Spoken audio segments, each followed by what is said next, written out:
सुखो बुद्धानुपादो सुखा धम्म देसणा सुखा संघस सामग्गी समगाणं तपो सुको।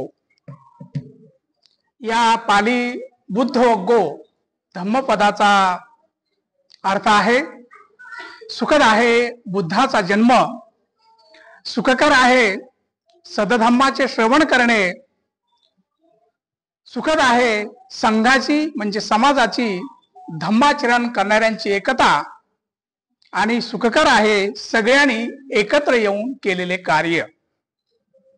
दी बुद्धा अँड हिज धम्मा या परमपूज्य डॉक्टर बाबासाहेब आंबेडकर लिखित धम्मग्रंथाच्या पहिल्याच पृष्ठावरती समर्पण रूपामध्ये डॉक्टर बाबासाहेब आंबेडकरांनी अनेक धम्मपदातून फक्त हे एकच धम्मपद देऊन आपल्या धम्मयाना या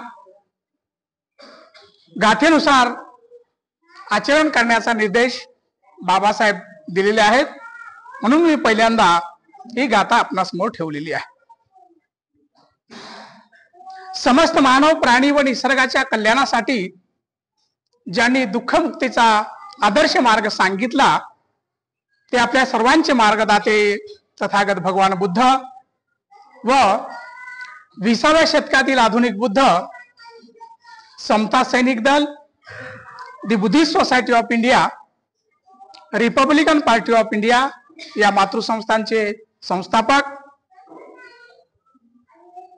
मूकनायक, बहिष्कृत भारत, प्रबुद्ध भारताचे जनक, 1956 नंतरच्या धर्मांतरित बौद्धांचे धम्मगुरु, आधुनिक भारताचे निर्माते, भारतीय संविधानाचे शिल्पकार, भारत रत्न परमपूज्य डॉक्टर बाबासाहेब आंबेडकर यांच्या स्मृतीस, विचारास व कार्यास प्रथम मी त्रिवार अभिवादन करतो। आज आपण 69व्या धम्मचक्र प्रवर्तन दिनानिमित्ताने येथे एकत्र जमलो आहोत। त्या निमित्ताने पहिल्यांदाच मी आपल्या सर्वांना या दिनाच्या मंगल कामना व्यक्त करतो, सदिच्छा व्यक्त करतो, आणि या निमित्ताने मला आनंद या गोष्टीचा होतो आहे की आपला साकेत बुद्ध विहारामध्ये बाबासाहेबांची अपेक्षित असणारी धम्मक्रांती गतिमान करण्याच्या अनुषंगाने मला जी बोलण्याची संधी दिली, आणि त्या निमित्ताने या मंचावर उपस्थित असलेले आदरणीय भदंत रक्षित सर आणि या कार्यक्रमाचे सन्माननीय अध्यक्ष ज्यांनी आता आपल्या समोर प्रस्तावित ठेवलेला आहे, आणि विहाराचा लेखाजोखा देखील आपल्या समोर ठेवलेला आहे।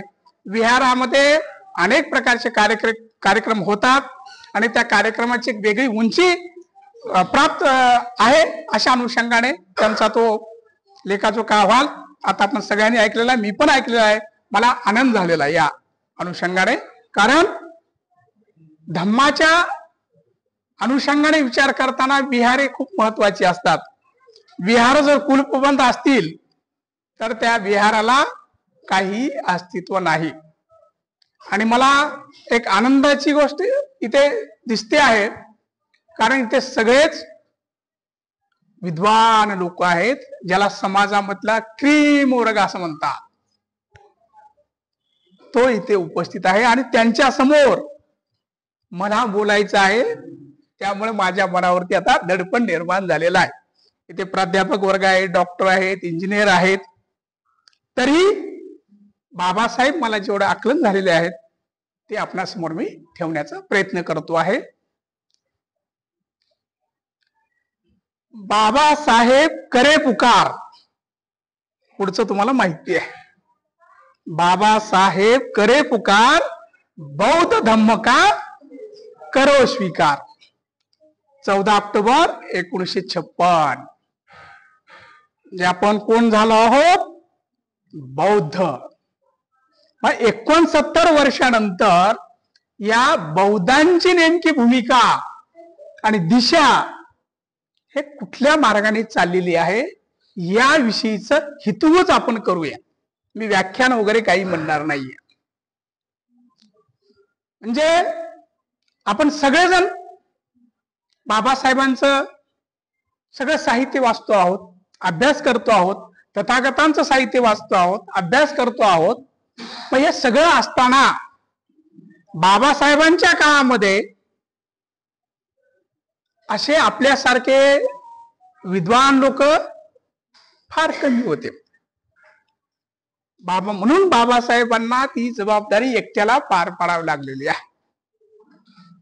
या अनुषंगाने बाबासाहेबांच्या या धम्मक्रांतीचा बाबासाहेबांच्या मनामध्ये निर्माण झालेला विचार हा केव्हापासूनचा आहे, या विषयाकडे मी टप्प्याटप्प्याने आपल्याला घेऊन जातो आहे.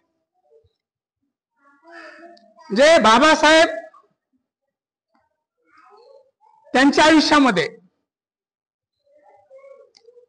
एखादं विधान केल्यानंतर त्या विधानाची किंवा त्या घोषणेची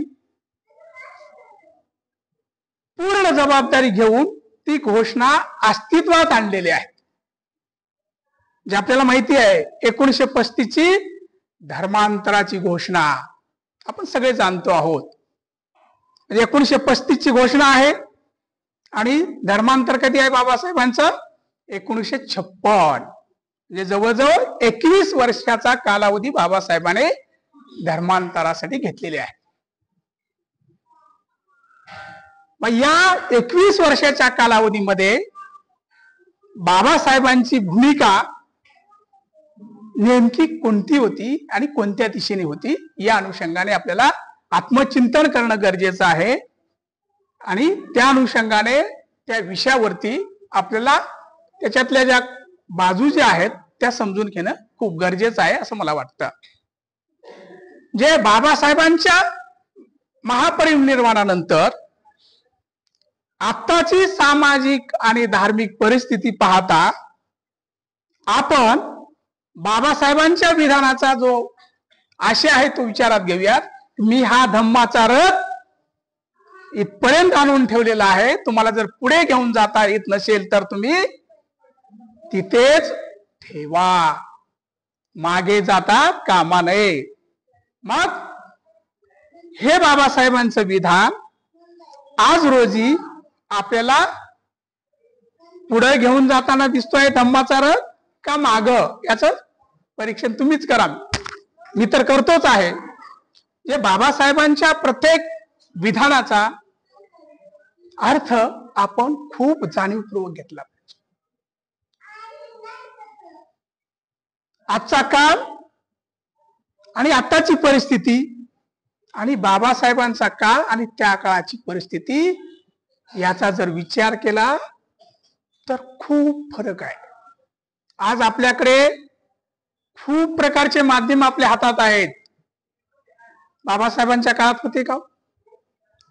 परंतु बाबासाहेबांची तळमळ, बाबासाहेबांचे विचार ऐकण्यासाठी लोक लाखोच्या संख्येने उपस्थित राहायचे आणि बाबासाहेबांचा आदेश सगळे पाळलेत म्हणून तुम्ही आम्ही आज सन्मानाने जगतो आहोत. म्हणजे पहा, मी इथे दोन मुद्द्याच्या दृष्टिकोनातून तुम्हाला थोडस विचार प्रवण करतो आहे की आपली धम्मक्रांती गतिमान न होता ती वेगळ्या दिशेने कशी जात आहे या संदर्भामध्ये या विहारामध्ये ग्रंथ वाचनाचा संदर्भ दिलेला आहे. आणि आपण सगळेजण जाणते आहोत, अभ्यासक आहोत. म्हणजे जर आपल्याला धम्म समजून घ्यायचा असेल तर बाबासाहेब बुद्धाने त्यांचा धम्म या ग्रंथामध्येच 3 ग्रंथाचा संदर्भ देतात. ते आपल्या सगळ्यांना माहिती आहे. प्राचीन भारतातील क्रांती आणि प्रतिक्रांती, बुद्ध की कार्ल मार्क्स आणि बुद्धाने त्यांचा धम्म जर समजून घ्यायचा असेल तर काय करावं लागेल तुम्हाला? या बुद्ध की कार्ल मार्क्स, भारतातील प्राचीन क्रांती आणि प्रतिक्रांती हे समजून घेतल्यानंतर आपल्याला पूर्ण धम्म समजतो. बाबासाहेबांनी प्रस्तावनेमध्ये सांगून ठेवलेले आहे. मग आज रोजी आपण धर्म समजून घेण्यामध्ये कमी पडतो आहोत की काय असा प्रश्न निर्माण झालेला आहे. जे 1956 ची धम्मक्रांती, या धम्मक्रांतीपर्यंत येऊन बाबासाहेब आपल्याला ठेवतात, पण त्या अगोदरची पार्श्वभूमी मी टप्प्याटप्प्याने सांगतो आहे. आणि त्या अनुषंगाने बाबासाहेबांनी आपल्याला एक ग्रंथ दिलेले आहेत, त्याचा उल्लेख मी केलेला नाही, आता 2 ग्रंथाचा केलेला आहे. मुक्ती कोण पथे, म्हणजे मुक्ती कोण पथे हे बाबासाहेबांचे 1936 भाषण आहे. किती जणांनी मुक्ती कोण पथे वाचलेला ग्रंथ आहे?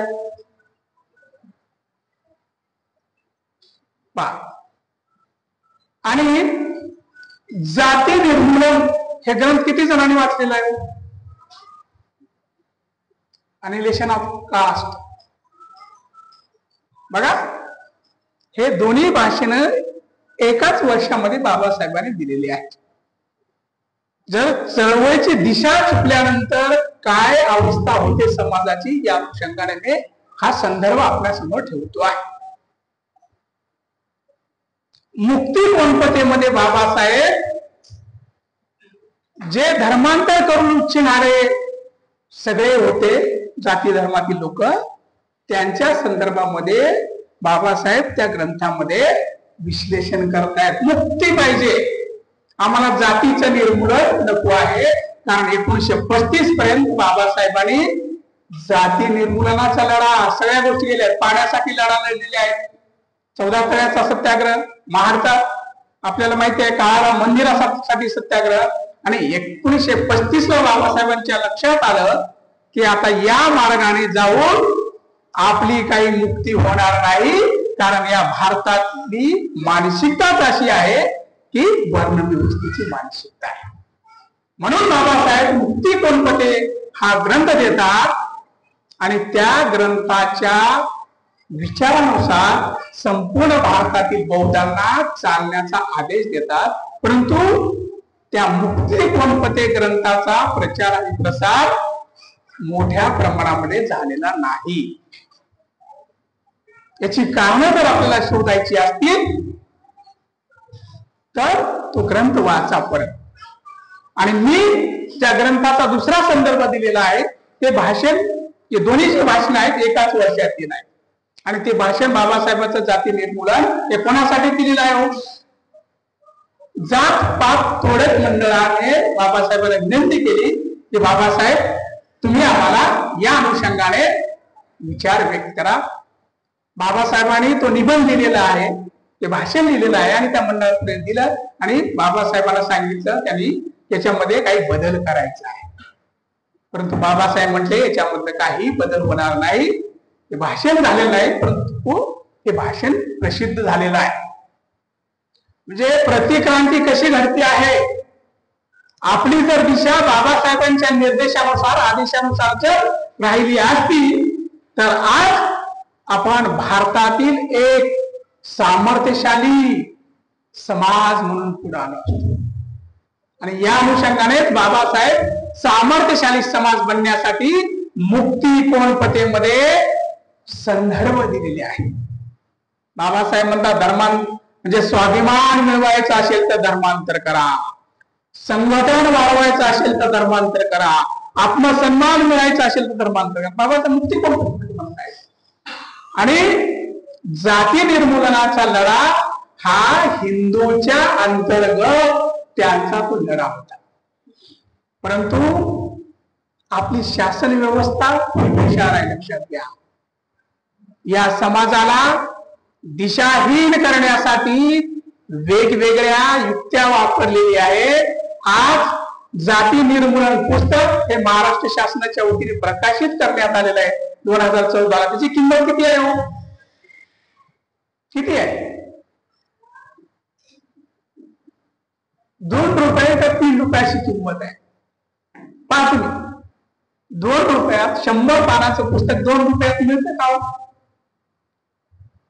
परंतु हे पुस्तक आपल्या सगळ्यांच्या घराघरामध्ये आहे. मुक्ती कोणपते आपल्या घरामध्ये नाही, लक्षात घ्या. म्हणजे जी आपली दिशा होती ती दिशा आपण चुकलेली आहे.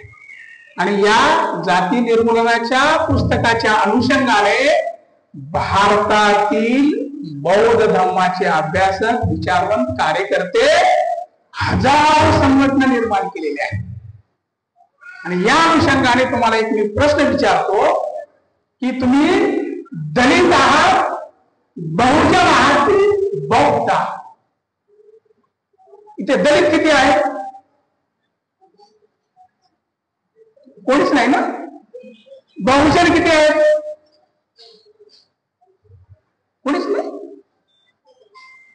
म्हणजे आनंदाची बाब आहे, कारण तुम्ही स्वतःला बौद्ध आहात हे सिद्ध केलेलं आहे. परंतु शासन, इलेक्ट्रिक मीडिया, सोशल मीडिया, तुम्ही कोण आहात? दलित. लक्षात घ्या. बरोबर आहे का नाही? परंतु 1956 नंतर आपण दलित आहोत का? आपण म्हणतो बरं का, मी जे धर्मांतर केलेले लोक आहेत ते दलित आहेत का? मग का असं घडतं आहे? कुठल्याही वर्तमानपत्राची बातमी पहा. मी नेहमी सांगत असतो, 2018ला जे भीमा कोरेगाव घडलं, त्या भीमा कोरेगावच्या बातम्या सवर्ण आणि दलितामधला वाद. बरोबर? भीमा कोरेगावला कोण जातो? दलित जातो. बौद्ध जात नाही तिथे? बौद्ध जात नाही का? मग बौद्धांचा उल्लेख का केला जात नाही? ही प्रतिक्रांतीची बीजे असतात. लक्षात घ्या की भारतामध्ये बौद्ध नाहीत, कोण आहेत? दलित आहेत. दलित म्हणजे बाबासाहेबांच्या धर्मांतराचा मुख्य उद्देश जर आपण समजून घेतला नाही तर आपल्याला लोक दलित म्हणून तुच्छ लेखता येतात, की जे बाबासाहेबांना अपेक्षित नव्हतं. आणि आमचे सगळे विद्वान लोक, नेते मंडळी, मी दलितांचा नेता आहे. आणि बौद्धांचे नेते कोण आहेत भारतात? आहेत का बौद्धांचे नेते कोणी? असं का घडत आहे? आपण जर इतर धर्माचा जर विचार केला आणि बौद्ध धर्माचा जर विचार केला तर आपण कुठे चुकतो आहोत? आपल्या प्रत्येक विहारात. आता दुसरा एक प्रश्न मी विचारतो तुम्हाला की आपले धर्मगुरु कोण आहेत? 1956 नंतरच्या बौद्धांचे धर्मगुरु कोण? विचार करा. कोण आहे धर्मगुरु आपले? 14 ऑक्टोबर 1956चा तो दीक्षा समारंभ आठवा. आदरणीय भदन चंद्रमणीजी यांच्याकडून बाबासाहेबांनी त्रिशरण पंचशील ग्रहण करून आणि भंतेजीला विनंती करतात, भंतेजी आता तुम्ही बसा आणि मी माझ्या बौद्ध जनांच्या प्रतिज्ञा घेतो. 22 प्रतिज्ञा नव्हे बरं का, समाजामध्ये जो गदारोळ चाललेला आहे ना, त्या बौद्ध जनांच्या प्रतिज्ञा आहेत. बौद्ध जनांच्या, जो बौद्ध होतोय त्याच्यासाठीच्या प्रतिज्ञा आहेत. परंतु समाजामध्ये प्रतिक्रांतीच्या अनुषंगाने आणि प्रतिज्ञा ही कोणासाठी असते? ज्या व्यक्तीला सहकुशीने त्याला आवडतंय म्हणून तो धर्म घेतो, दीक्षा घेतो, त्या व्यक्तीसाठीच्याच आहे. बरोबर आहे का? परंतु आज समाजामध्ये 22 प्रतिज्ञा कशा पद्धतीने घेतल्या जातात? तर मी एक दुसरा संदर्भ देतो आहे. लोक ख्रिश्चन होतात पहा. बरोबर? ते कुठे होतात? बिहारात त्यांच्या चर्चमध्ये जाऊन त्यांना काय प्रतिज्ञा दिली जाते माहिती आहे का कोणाला? बरोबर आहे का नाही? तिथे त्यांचा जो गुरु असेल, त्यांचा जो पाद्री आहे, तो त्यांना दीक्षा देतो, ते ख्रिश्चन होतात. मग आपल्याकडे काय? आता या बिहारामध्ये उल्लेख आला नाही म्हणून आपण धर्मदीक्षेचे कार्यक्रम घेतो काय? बाबासाहेब म्हणतात वयाचे 18 वर्ष झाल्यानंतर प्रत्येक व्यक्तीने धम्माची दीक्षा घेतली पाहिजे. आपले धम्मदीक्षेचे कार्यक्रम बंद आहेत. लक्षात घ्या. जाहीर कार्यक्रम चालू आहे मंचावरून, परंतु धम्मदीक्षा ही व्यक्तीचं आयुष्य बदलण्यासाठीची पहिली पायरी आहे. म्हणजे धम्मातला पहिला प्रवेश धम्मदीक्षा. आता इथे अभ्यासू सगळे आहेत ते मला प्रश्न विचारतील की तुम्ही असं कसं म्हणताय की बौद्धांचा मुलगा बौद्ध का होऊ शकत नाही, तो जन्मानेच बौद्ध आहे, असा प्रश्न निर्माण होतो. आणि तो बरोबर आहे. परंतु बाबासाहेब भारतीय संविधानाला म्हणतात की या देशातल्या प्रत्येक व्यक्तीला धर्म बदलण्याचा स्वातंत्र्य आहे. लक्षात घ्या, बौद्धांचा मुलगा बौद्धच होऊ शकतो का नाही, म्हणजे व्यक्ती स्वातंत्र्यावरती बाबासाहेबांनी कधीही गदा नाही. म्हणून धर्म स्वातंत्र्य आहे. म्हणून आपण वयाचे 18 वर्ष पूर्ण झालेल्या प्रत्येक व्यक्तीला बौद्ध करायला पाहिजे होतं. ती धम्मदीक्षा बंद आहे, लक्षात घ्या, चालू आहे, परंतु रीतसर व्हायला पाहिजे ना. आता या परिसरामध्ये वयाची 18 वर्ष पूर्ण करणारे जेवढे काही मुलं असतील त्या मुलांना आपण प्रत्येक वर्षी 18 वर्ष होणारी असतातच का नाही, एक कार्यक्रम आपण आयोजित करायला पाहिजे. तो झालं नाही म्हणजे प्रतिक्रांती कशी होत पहा. आणि दुसरी गोष्ट अशी आहे, जर आपण आपलेच आचार विचार संस्कार योग्य पद्धतीने जर आपल्या पुढच्या पिढीला जर देत नसू तर पुढची पिढी तशा पद्धतीने कशी जाईल. आज आपल्याला इतर धर्माचा जर अभ्यास केला तर त्यांच्याकडे टोटल संस्कार आहेत का. तर आपले लोक आता पायात चप्पल घालतात फिरणारे दिसत आहेत मला रस्त्याने.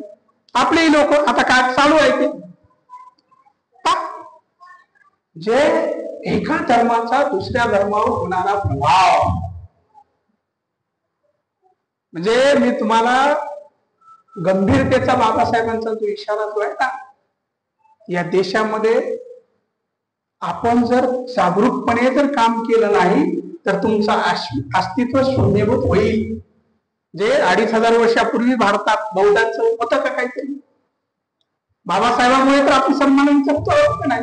आणि बाबासाहेबांच्या काळामध्ये तर भारतीय संविधान अस्तित्वात होतं. बाबासाहेबांनी सगळ्या गोष्टी ह्या करून ठेवलेल्या आहेत.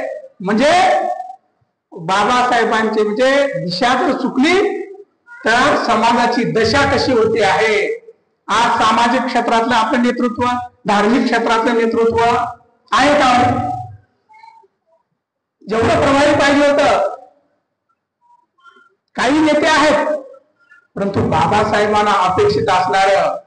आमचे मेश्राम साहेब नेहमी म्हणतात की त्यांच्या काही ह्याच्या कार्यशाळेमध्ये मी उपस्थित होतो. म्हणजे शिकलेला पण वर्ग आहे, सगळं आहे, पण दिशाहीन का होतो आहे, कारण बाबासाहेबांचा आदेशच आपण समजून घ्यायला तयार नाही आहोत. आम्ही या अनुषंगाने क्रांती आणि प्रतिक्रांती, बाबासाहेबांनी केलेली क्रांती आणि त्या वरती झालेली प्रतिक्रांती म्हणजे आपण बहुजन आहोत, आपण दलित आहोत, आपण बौद्ध नाही आहोत. आणि हे जाणीवपूर्वक शासकीय पातळीवर देखील तुम्हाला बाजूलाच ठेवलेलं आहे. लक्षात घ्या, तुमचे दाखले काढून पहा. आता शाळेचे दाखले कोणाच्या, आता तर एक मोहीमच सुरू झालेली आहे. हिंदू महार लिहिलं तरच तुम्हाला फॅसिलिटी मिळेल बरं का, असा प्रचार सध्या समाजात सुरू आहे. हिंदू महार, परंतु धर्माचा आणि सवलतीचा कुठेही संबंध नव्हता, लक्षात घ्या. परंतु बाबासाहेबांची क्रांती संपवण्यासाठी शासकीय पातळीवर वेळोवेळी बदल झालेले आहेत. क्रांती कशी थांबते आहे, मग या अनुषंगाने बाबासाहेबांनी 14 ऑक्टोबर 1956 ची घोषणा केली आणि त्या अगोदर 19 दिवस अगोदर 25 सप्टेंबर 1956 लाच एक घटना दुरुस्ती झालेली आहे. तुम्हाला माहिती असेल किंवा नसेल, परत पहा. आणि ती घटना दुरुस्ती अशी आहे, ज्यांना कोणाला सवलती घ्यायच्या असतील तर त्यांना हिंदू किंवा शीख धर्म लावावा लागेल. 1956 पर्यंत फक्त जातीतलाच प्रभुत्व होता ना, शेड्यूल कास्ट, म्हणजे पूर्वी उपेक्षित वर्गच होता ना आपला, डिप्रेस क्लास. पण प्रतिक्रांती झाली आणि लोकांना संभ्रमित केलं गेलं. पूर्वी धर्म लावण्याची गरज नव्हती, कारण बाबासाहेबांनी 11ला जी जनगणना झाली त्या जनगणनेच्या वेळेस CS हटन नावाचे त्यावेळेस गव्हर्नर होते, त्यांना पत्रव्यवहार करून बाबासाहेबांनी सांगितलेलं आहे की तुम्ही आम्हाला हिंदू म्हणता परंतु आम्ही हिंदू नाही आहोत, म्हणूनच उपेक्षित जातीचा वर्ग त्या काळापासून निर्माण झालेला होता. बाबासाहेब 10 त्यामध्ये प्रश्न विचारले होते की आम्ही जर हिंदू असलो तर त्यांचा देव आणि आमचा देव एक आहे का. मी काही त्यामधले 10 असे संदर्भ मी नंतर शोधा. बाबासाहेब म्हणतात त्यांचा देव आमचा देव एक नाही, त्यांची वस्ती आमची वस्ती एक आहे का, नाही. लक्षात घ्या, असे बाबासाहेबांनी प्रश्न विचारो. आपल्याला स्वतंत्र दर्जा बाबासाहेबांनी मिळवून दिलेले ब्रिटिश पार्लिमेंट. आणि तेव्हापासून 56 पर्यंत आपण उपेक्षित, नंतर शेड्यूल 1919 1931 नंतर जो बदल होत गेलेला आहे. आणि 56 आपल्याला जाणीवपूर्वक आपल्या जातीच्या पुढे धर्म लावलेला आहे. म्हणून आज सगळ्याच्या दाखल्यावरती धर्म आणि जात दिसते आहे का नाही. अजून आता समाजात गैरसमज पसरलेला आहे की तुम्हाला जर सवलती पाहिजे असतील, आता लेटेस्ट तर अजून फार भयंकर सुरू आहे. ते तुमच्या पिढीला आपण आपला सन्मानाने आता कोणी प्राध्यापक झालो आहोत, कोणी इंजिनियर डॉक्टर, तुमचे मुलं हे होऊ देखील शकणार नाहीत, कारण शिक्षण व्यवस्थाच आता पूर्णतः कोलमडी झालेली आहे. म्हणून बाबासाहेबांच्या विचारावरती जर क्रांती करायचं असेल, अजूनही वेळ गेलेली नाही. पहिल्यांदा आपल्याला समाजातले गटतट संपवून टाकले पाहिजे. म्हणजे प्रत्येक घरामध्ये विद्वान आहे आज आपल्या, बरं का, आणि प्रत्येक घरामध्ये राष्ट्रीय नेता आहे आपल्या. आज कोणीच कोणाचं मानायला तयार नाही. पहा, ज्या काळामध्ये ज्यांचं अस्तित्व शून्य होत होतं आणि आज त्यांचं अस्तित्व आपल्यापेक्षा वरचढ झालेलं आहे. कारण बाबासाहेबांनी जे संसदेमध्ये जे भाकीत केलेलं होतं, लक्षात घ्या की हे संविधान किती जरी चांगलं असलं तरी ती चालवणारी लोक जर नीतिमान नसतील तर काय होतं, त्या संविधानाला कशाही पद्धतीने बदलता येऊ शकतं. बाबासाहेबांचं भाकीत आज म्हणजे ते खरं ठरलेलं आहे. तर आज आपण सगळेजण प्रतिक्रांतीचे बळी आहोत, लक्षात घ्या. पुढच्या आपल्या पिढीचं काय होईल सांगता येत नाही. परत वर्णव्यवस्था देखील येऊ शकते, कारण क्रांती प्रतिक्रांती, बुद्धाने क्रांती केली, नंतर प्रतिक्रांती झाली, बाबासाहेबांनी क्रांती केली, आता प्रतिक्रांती सुरू आहे. म्हणून मी सगळ्यांना विनंतीपूर्वक जे आव्हान करतो की आता सगळ्यांनी ज्यांना ज्यांना शक्य आहे, आता सगळ्यांनी आपल्या धर्माची तत्व, आपले विचार काय आहे ते समजून घ्या आणि इतरांना सांगा. आता सोशल मीडियाच्या माध्यमातून इतका मारा आपल्या डोक्यावर चालू आहे, खरं काय खोटं काय काहीच माहित नाही. आली पोस्ट फॉरवर्ड करायची, आली पोस्ट फॉरवर्ड करायची, काय होतं माहित नाही. तर अशा अर्थाने बाबासाहेबांची क्रांती आपल्याला जर जीवन ठेवायचं असेल आणि आपल्याला जर आत्मसन्मानाने, स्वाभिमानाने आणि सामर्थ्यशाली समाज म्हणून जर पुढे यायचं असेल तर बाबासाहेबांची दिशा ही आपल्याला अधोरेखित करावं लागेल. मी नेहमी उदाहरण एक देतो आहे, साधं उदाहरण आहे. मला पुण्याला जर जायचं असेल तर मी पुण्याच्याच गाडीत बसलं पाहिजे. मी नांदेडच्या जर गाडीत बसलो तर मी पुण्याला जायचं आहे. म्हणून निवड ही आपल्या हातात आहे. आपल्याला कुठं जायचं आहे आपण विचार करतो का नाही? मार्केटमध्ये गेल्यानंतर काय घ्यायचं, काय करायचं विचार करतो का नाही?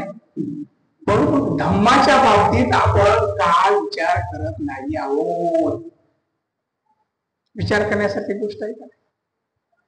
कोणी येतं आपल्याला, कोणी येतं बरं का, आणि आपल्याला दिशाभूल करून आपल्या पूर्ण देवघरात म्हणजे बुद्धाच्या आपण जिथे प्रतिमा ठेवली ना तिथपर्यंत आपण इतर सर्व भावना घेऊन येतो. लक्षात घ्या, जय भीम कशामुळे? फक्त तो जय भीम म्हणतोय म्हणून. लक्षात घ्या, जय भीम म्हणाला म्हणून तो आपला ऐकाव.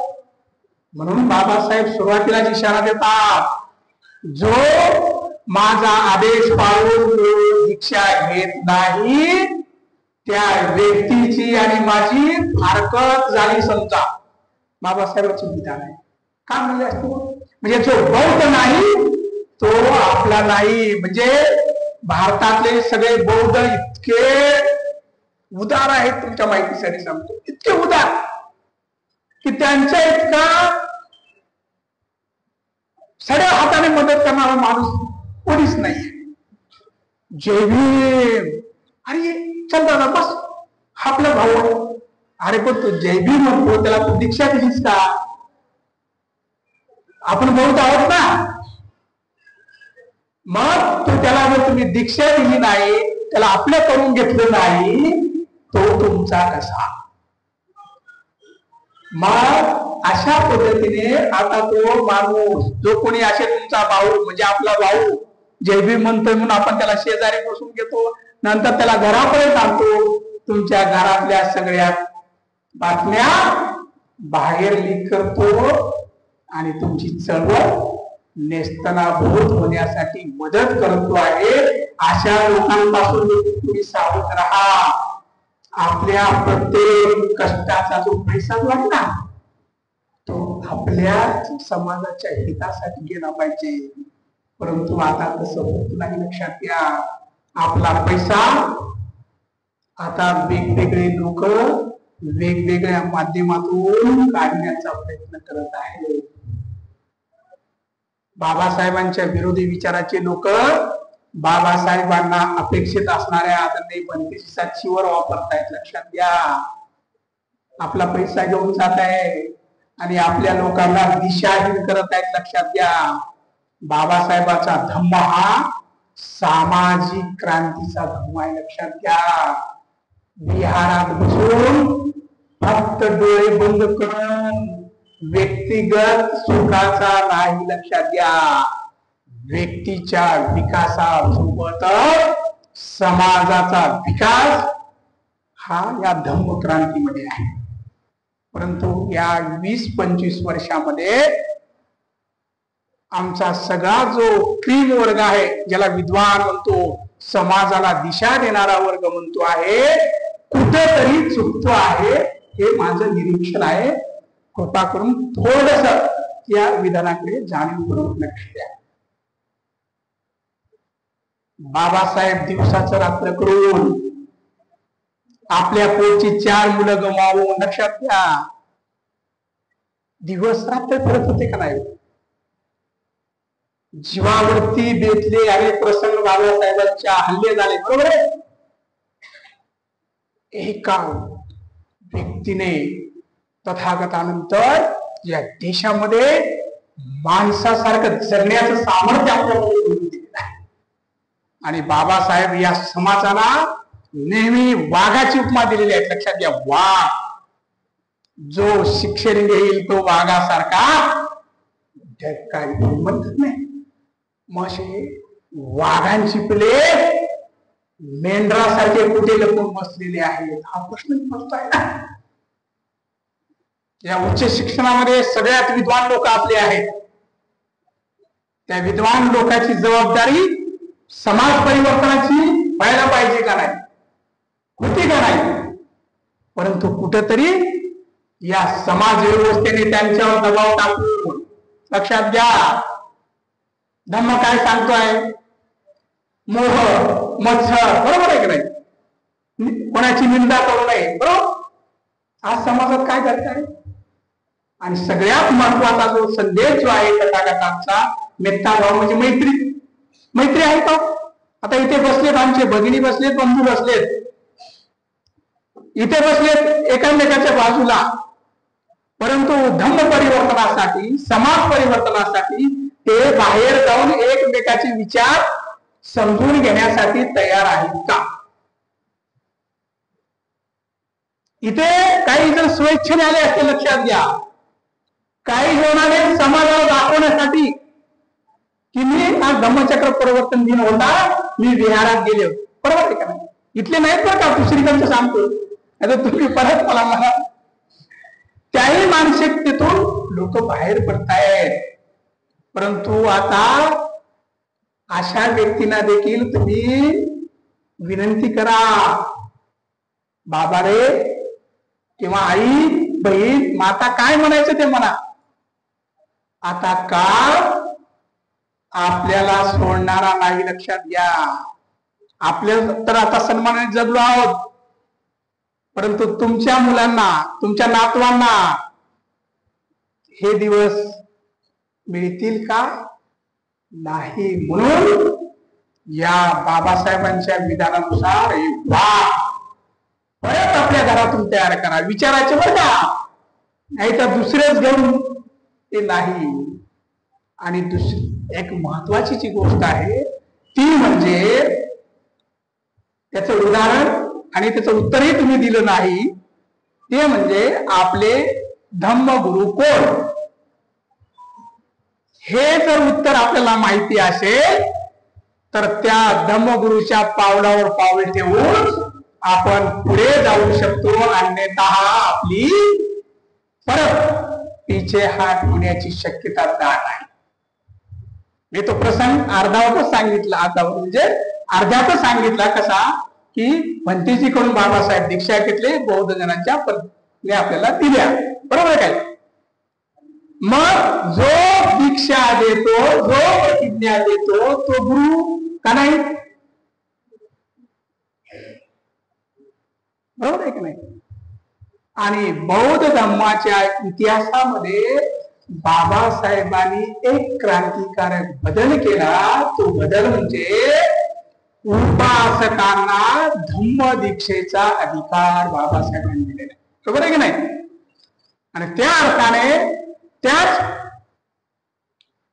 धर्मांतराच्या अनुषंगाने बाबासाहेब काय म्हणतायत, आजपासून दर एकाला दीक्षा देण्याचा मी अधिकार बहाल करतो, बरोबर? मग बघा आता लक्षात घ्या, क्रांती प्रतिक्रांती आहे, लक्षात घ्या. बाबासाहेबांचा हा आदेश आदरणीय बनतेजींना विनंती करून, बनतेजी तुम्ही आता आम्हाला विनय दिलेला आहात, आता पुढची दिशा भारताच्या बौद्ध साहित्याच्या इतिहासामधला क्रांतिकारक दिवस बाबासाहेबांनी 14 ऑक्टोबर 1956 ला दिला. तो दिवस म्हणजे काय की बौद्ध तत्वज्ञानाच्या इतिहासामध्ये बाबासाहेबांनी उपासकांना दीक्षा देण्याचा अधिकार दिलेले आहे. तुम्ही सगळे जे बसलात का नाही, तुम्हाला दीक्षा देण्याचा अधिकार आहे. मग दीक्षेचे कार्यक्रम का थांबले? कारण प्रतिक्रांती तुमच्यामध्ये घुसलेली आहे. आम्ही उपासक आहोत, आम्ही सर्वसामान्य माणसं आहोत, बरं का? परंतु बुद्ध आणि त्यांच्या धम्माचं वाचन इथं झालंच असेल अनेक वर्षापासून. उपासकांचे नियम आहे, भिक्खूंचे नियम आहे, बरोबर? म्हणून दिशा चुकल्यानंतर काय होतं, आजपासून तुम्ही आपले गुरु कोणाला मानणार? बरोबर आहे की नाही? म्हणजे धम्म भारतात होता, बरोबर? आपल्याला माहित होतं का? आपण गाव सगळे बाहेर कसे आहे ना? प्रश्न आहे का? धम्म कोणामुळे समजला? आज मी आदरणीय बनतेजींची माफी मागून सांगतो, बनतेजी बाबासाहेबांना मानत असतील असं गृहीत धरून, परंतु अनेक बनतेजी समाजामध्ये बाबासाहेबांचं नाव देखील घेत नाही. मला माहिती नाही का घेत नाहीत, मला माहिती नाही. म्हणजे दिशा चुकल्यानंतर काय होतं, जे भारतामध्ये बौद्ध धर्माचा रथ पुन्हा बाबासाहेबांनी गतिमान केलेला आहे आणि त्याची सूत्र कुणाकडे दिलेली आहे? उपासकांकडे. म्हणजे तुम्ही आम्ही धम्माचे कोण आहोत? वारस आहोत ना. धम्मदीक्षेचा अधिकारी तुम्हाला दिलेला आहे. मग आपण धम्मदीक्षा व्हावी म्हणून काय प्रयत्न, या विहारात किती झाले धम्मदीक्षेचे कार्यक्रम मस्के सर? मग विहार कशासाठी? उद्देश दिशा जर चुकल्यानंतर काय होतं? म्हणजे मी फक्त मूलभूत प्रश्नावरती चर्चा करतो आहे, बाकी वैचारिक आता सध्या आपल्याला गरजेचं नाहीये. का? कारण आपण शाळेतच प्रवेश घेतलेला नाही. आता इथे दीक्षित किती लोक आहेत की ज्यांनी रीतसर धम्माची दीक्षा घेतलेली लोक? 4 ते 5 लोक आहेत. बरं का? म्हणजे वाईट मानून घेऊन नका.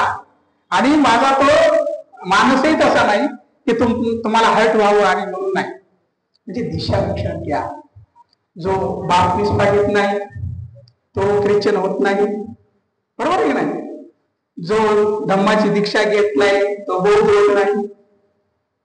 बघा, म्हणजे आपण घरामध्ये संस्कार ते पाळतो आहोत, पण बाबासाहेबांच्या आदेशानुसार जे आपली दिशा चुकली का नाही? कुठेतरी आपली दिशा चुकती आहे, म्हणून आपल्या समाजाचं अस्तित्व धोक्यात येत आहे. म्हणून हा संदर्भ देतो आहे. जर अशा छोट्या छोट्या गोष्टी ह्या संस्काराची निगडीत असतात, लक्षात घ्या. संस्कार, माणसाला आयुष्यामध्ये चांगलं जगायचं असेल तर संस्कार महत्वाचा असतो की नाही? म्हणजे बौद्ध धर्माचे संस्कार पहिल्या दीक्षेपासून होतो. आणि या सगळ्या अनुषंगाने बरेच संस्कार असतात. 15-16 संस्कार विधी आपल्याकडे आहे. परंतु 18 वर्षे झाल्यानंतर पहिला संस्कार विधी कोणता आहे? तो धम्मदीक्षा. आपल्याकडे तो प्रकार म्हणजे पहिलाच विधी झालेला नाही. म्हणून आपण कुठंतरी आता बाहेर जात आहोत. कारण 22 प्रतिज्ञा म्हणजे तुमच्या जगण्याचा संकल्प आहे. जगण्याचा मी काय काय करणार आहे लक्षात घ्या. मी स्वतः, तुम्ही नाही, लक्षात घ्या. दीक्षा माझ्यासाठी आहे ना, प्रत्येक व्यक्तीसाठी आहे, दुसऱ्यासाठी आहे का? दीक्षा मी घ्यायची आणि तुम्हाला सांगायचं तुम्ही असं वागा, चालणार नाही का? जे माझ्या मुलाला देखील त्याच मार्गावर आणलं पाहिजे, म्हणून त्याला दीक्षा देणं गरजेचं आहे. आता हा जो आहे बाबासाहेबांच्या प्रतिक्रांतीचे वेगवेगळे जे काही पैलू जे आहे हे आज समाजामध्ये मोठ्या प्रमाणामध्ये निर्माण झाल्यामुळे अडथळे म्हणून त्याला आपण अडथळे म्हणजे 22 प्रतिज्ञा जाहीर घेणारी गोष्ट नाही. आता याचे आमचे विद्वान मंडळी सगळे विरोध करतील मला, त्यांना काही कळत नाही म्हणून, बरं का? कारण धर्म स्वातंत्र्य आहे ते व्यक्तिगत जीवनात नाही, लक्षात घ्या. सामाजिक जीवनात जर तुम्हाला जायचं असेल तर भारतीय संविधान आहे. आम्ही भारताचे लोक, भारताचे एक सार्वभौम समाजवादी, बरोबर आहे की नाही? आणि बाबासाहेबांनी या देशातल्या बौद्ध व्यक्तींना जन्मापासूनच बौद्ध विचारधारेवर आणलेले आहे. तुम्ही इथे सगळे जे बसलेले लोक आहेत की नाही, मी माझ्या सकट सगळेजण आपण रिपब्लिकन आहोत. भारतातला प्रत्येक माणूस आहे 1950 ला जन्मलेलाच व्यक्ती आहे ना, तो जन्मताच रिपब्लिकन आहे. आणि बाबासाहेबांच्या धम्माचा मुख्य उद्देश हा भारतातील समाजाला संख्याबळाने मजबूत करणारा होता, द्रव्य बळाने मजबूत करणारा होता आणि मनोबलाने देखील मजबूत करणारा होता. मग बाबासाहेबांनी 1935 ला म्हणजे 1936 ला जे मुक्तिकल्प ते भाषण दिलेलं आहे, कृपा करून तुम्ही घरी जा, ते भाषण करा. आणि त्या भाषणामध्ये बाबासाहेब म्हणतात, ज्या समाजाला सामर्थ्यशाली बनायचं असेल तर त्या समाजाकडे 3 प्रकारच्या बळाची आवश्यकता असते.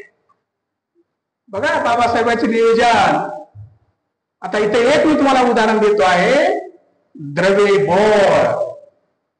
आणि ज्या समाजाकडे पैसा, तो समाज सत्ताधाऱ्यांना कसाही वळवू शकतो.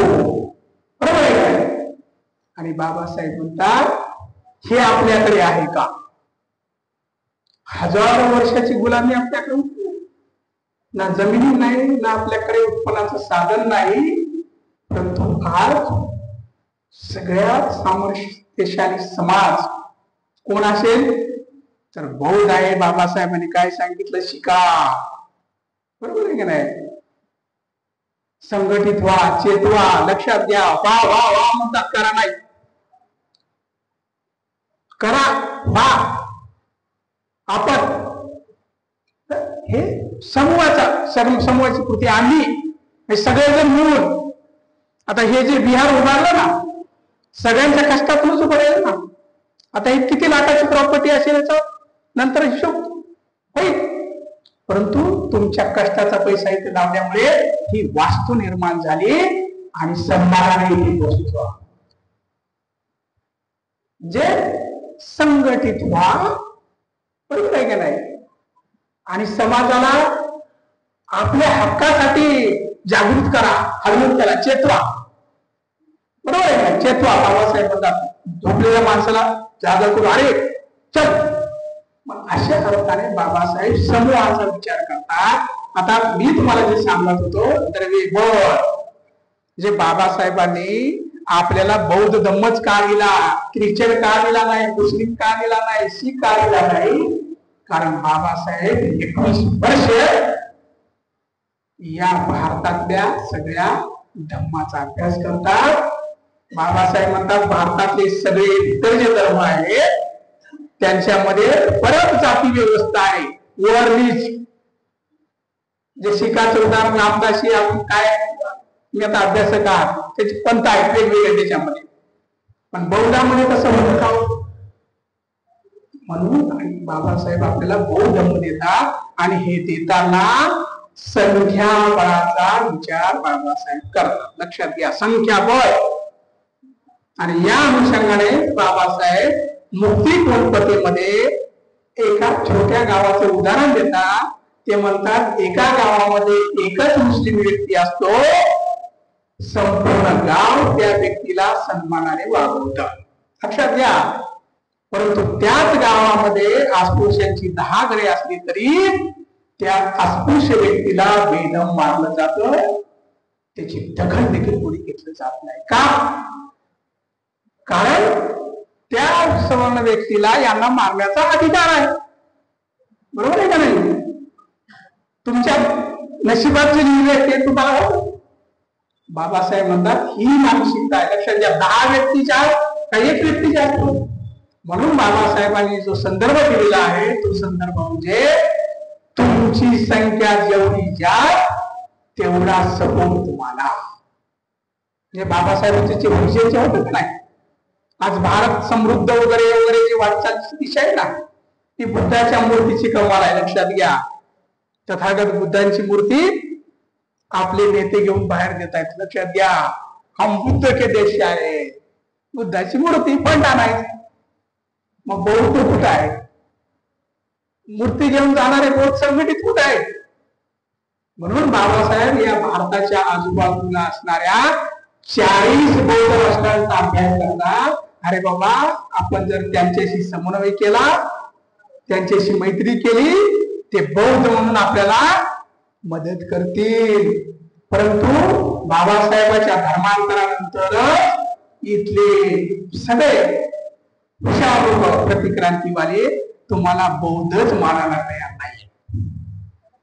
आणि याचं उत्तम उदाहरण म्हणजे 2011ची जनगणना. भारतात बौद्ध आहेत 0.3% काहीतरी बौद्ध आहे. आकडेवारी बघा, षडयंत्र कसं असतं. भारतात बौद्धच नाही. क्रांती प्रतिक्रांतीमध्ये सामाजिक क्षेत्रात, राजकीय क्षेत्रात, शासकीय क्षेत्रामध्ये देखील आपलं लक्ष देणं गरजेचं आहे. जर भारतात जर शासकीय आकडे जर दाखवत नसतील बौद्धांचे, भारतात बौद्ध नाही तरी आहे, अस्पृश्य आहे. आणि आता आपले काही 72चे लोक ते लिहितात. म्हणजे बघा, ते 500 गुणिले 28,000 असं काहीतरी टाकून, तलवार टाकून गाडीवर लिहित आहेत. ज्या बाबासाहेबांनी आपलं आयुष्य जात संपवण्यासाठी घालवलेलं आहे, त्या बाबासाहेबांच्या विचारातून प्रतिक्रांती कोण करताय? बाहेरचे लोक करताय. कशाला पाहिजे भीमा कोरेगाव आपल्याला? 56 नाकारण्याला जात आपण, ते आपले पूर्वज आहे, त्यांना अंमल केलंच पाहिजे. परंतु परत जातीचा उदय सुरू झालेला आहे, रंगाचा उदय झालेला आहे. रंग हे ते काय प्रतिक्रांती बाहेरचेच करत नाहीत, लक्षात घ्या. प्रतिक्रांतीचे बळी आपणच आहोत, बाबासाहेबांचे वारस म्हणून. कशाला पाहिजे तुम्हाला 500x28 काय तलवार दाखवताय, गाडीवर लिहिताय काय? बाबासाहेबांना या देशातून जात नष्ट करायची होती, एक संघ समाज निर्माण करायचा होता, म्हणून तर काही धर्माची दीक्षा नाही.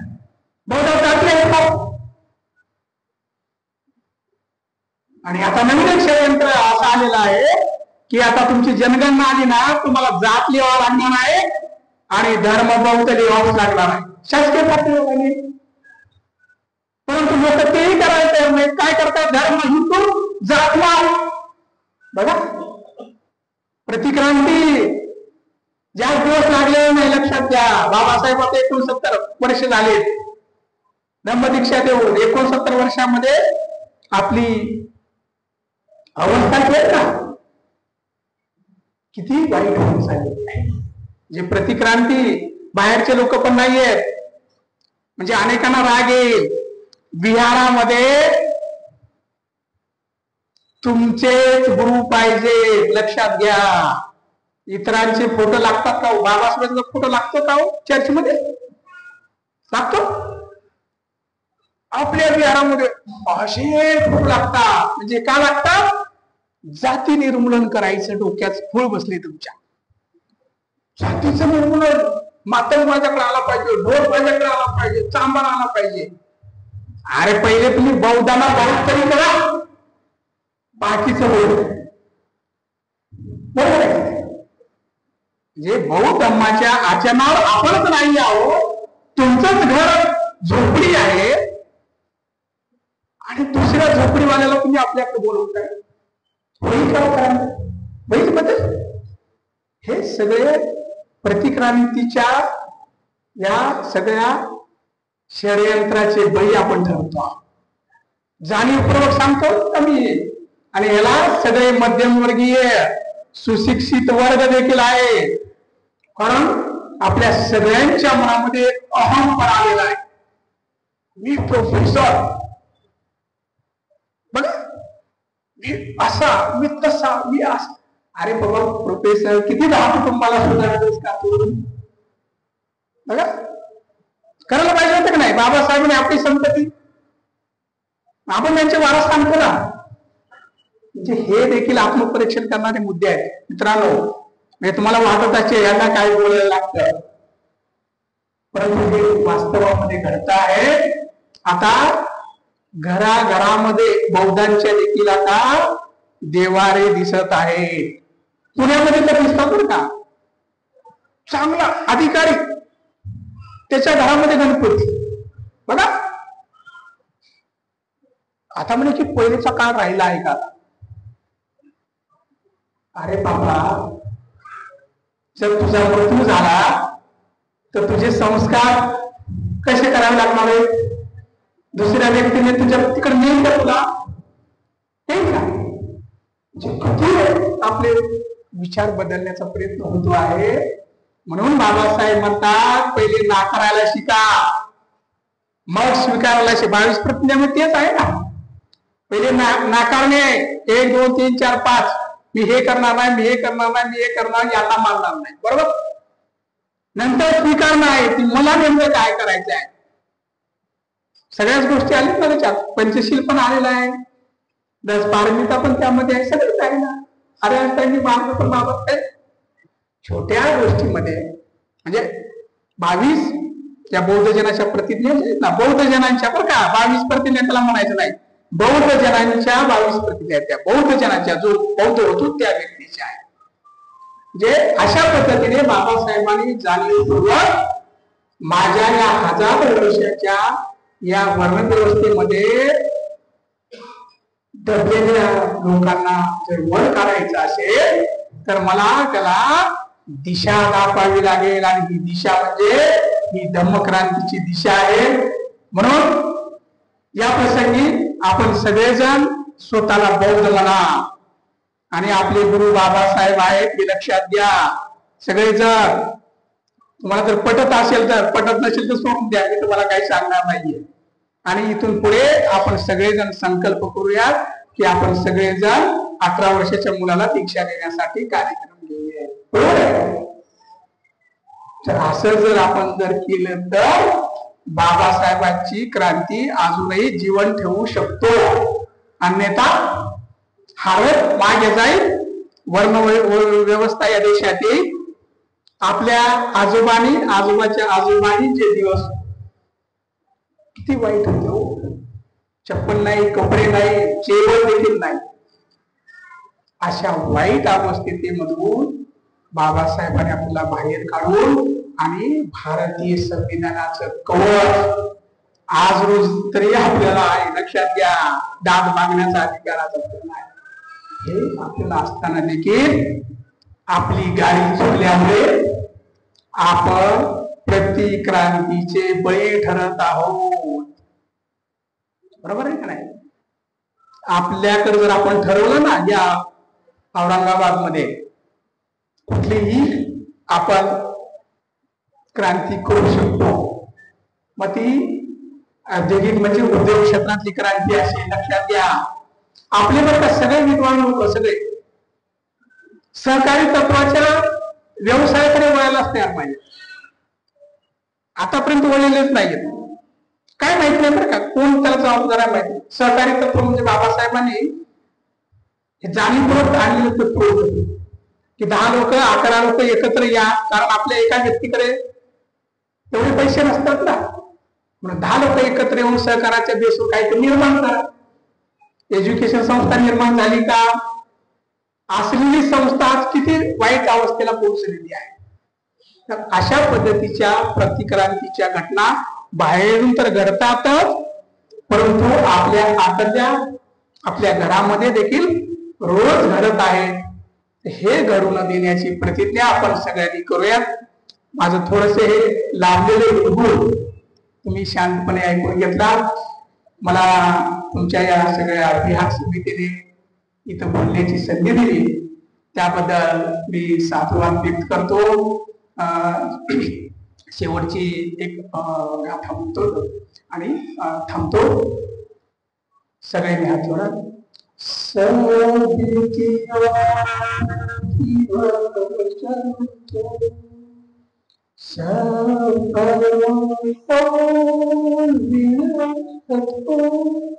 माते भगवंताय सुखी दिगाय को. सगळ्यांनी म्हणा साधू साधू साधू.